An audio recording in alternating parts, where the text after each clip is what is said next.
the victims we are seeing are dead. On Saturday, emergency services used helicopters and earth-moving machinery in the search for survivors. Only a small number of the victims have so far been identified. All day, rescue teams have been scouring the mud for any sign of life.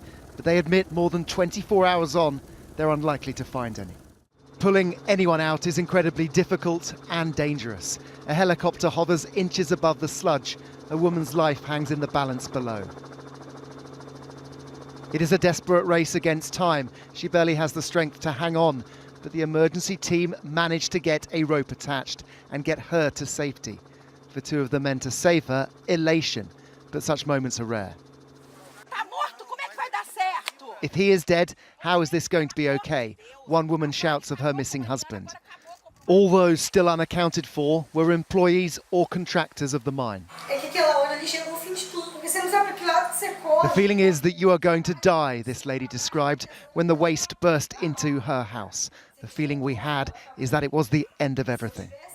The state governor is warning that those responsible will be punished. The mining complex was granted a license to expand only last month, but preservation groups say that the approval was unlawful. And now 1 million tons of waste lie across the countryside, with fears of widespread contamination growing. With the help of search dogs, authorities are still digging at 4 locations where they believe someone could have survived. But all the coming days are likely to bring is a huge increase in the numbers of confirmed dead.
On the weather, turning now to Cuba. That is where a deadly tornado hit Havana. 3 people were killed and 174 others injured. Our own Hatzel Vela, the only local reporter stationed in Cuba, has a look at the damage left behind.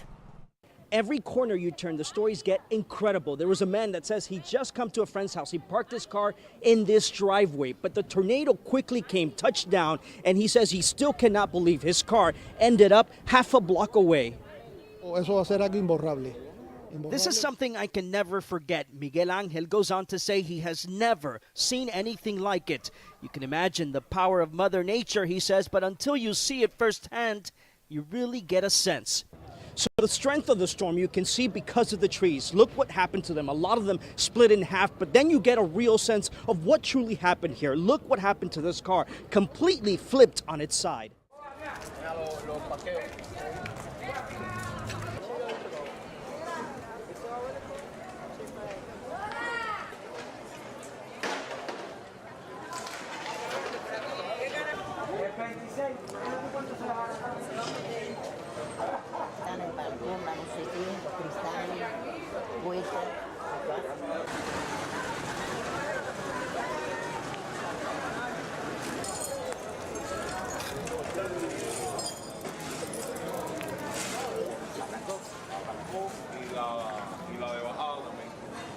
Esto es una catástrofe muy grande, esto es una catástrofe que esto en 58 años que yo tengo jamás en mi vida he visto semejante cosa.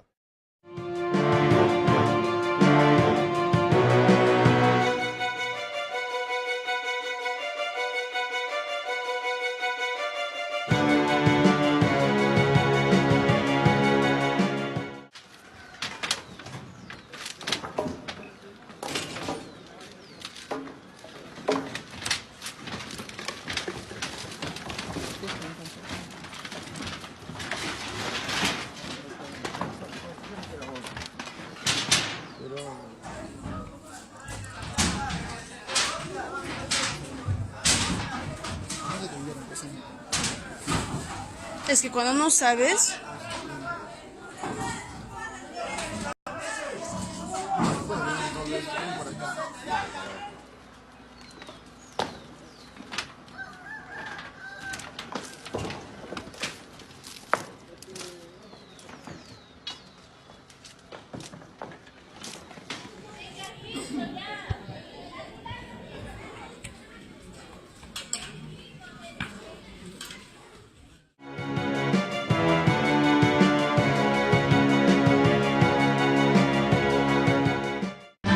Intermittent rainfall is blamed for certain areas in Davao region going under flood waters and or experiencing moderate but sustained inundation.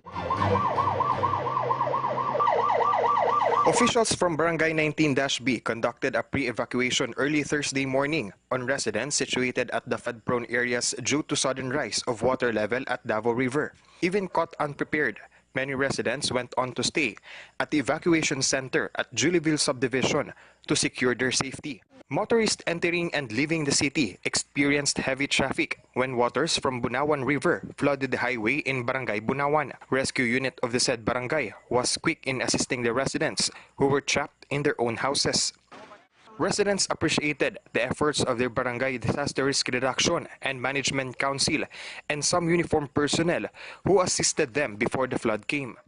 Some residents in Purok 7-C stayed at Barangay Bunawan Gym while waiting for the waters to subside.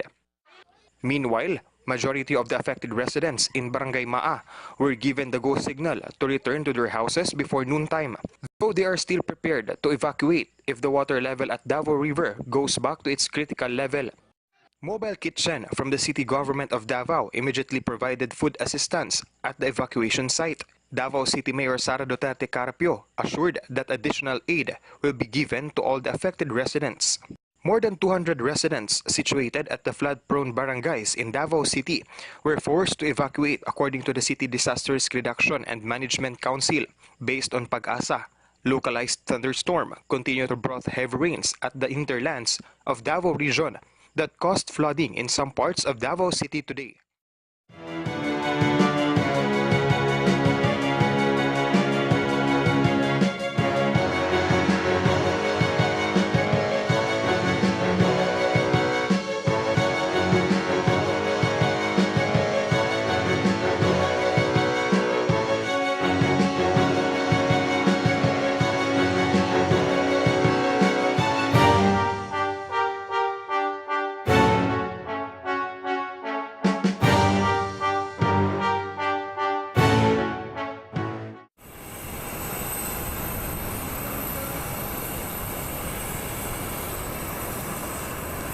Uçağa doğru geliyordum ha.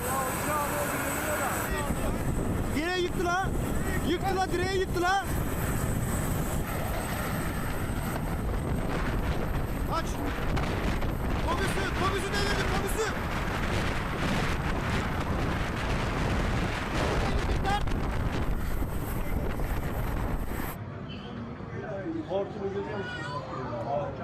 aman. Ay aman, ay uçağı.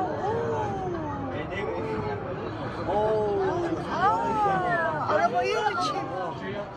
Uçak gidiyor. Uçağı götürüyor.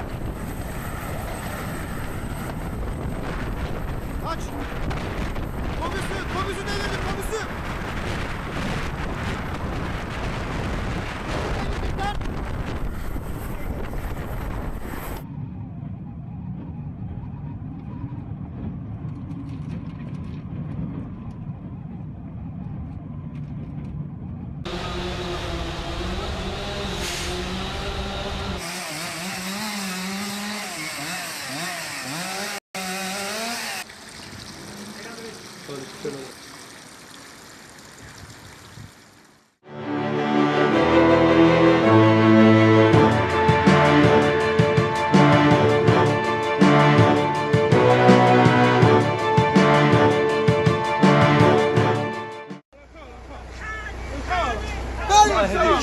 تشهد لا حول الله ولا قوة إلا بالله.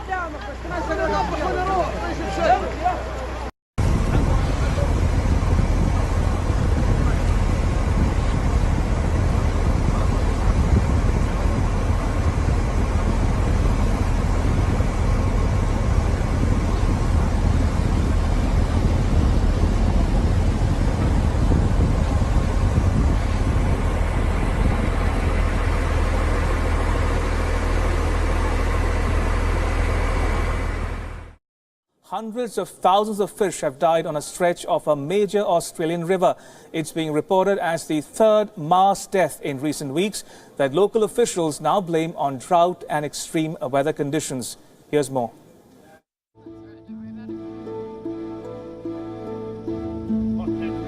Hundreds of thousands of fish were found floating dead in the Darling River near the township of Menindee in Australia.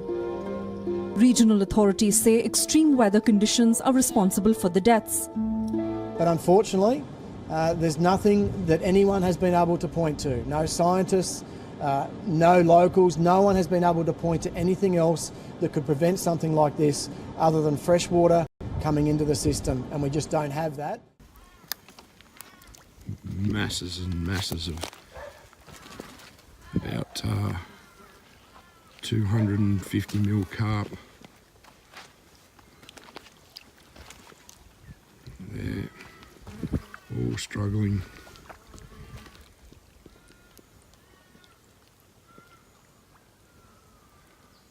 Amongst the dead bony brim there. And in the water there, one lonely yellow belly. And another one there dead this morning.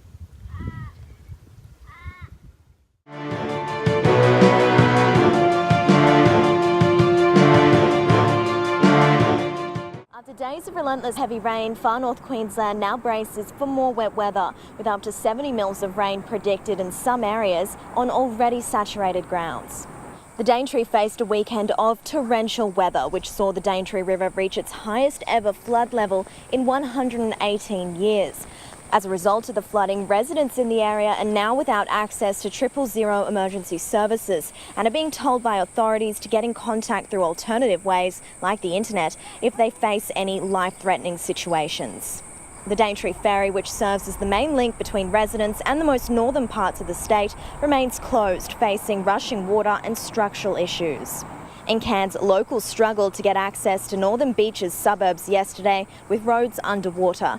Thankfully, they've subsided today, but police are urging the public to remember, if it's flooded, forget it, saying they're worried locals are complacent, with emergency services having to perform a number of avoidable rescues in floodwaters over the weekend.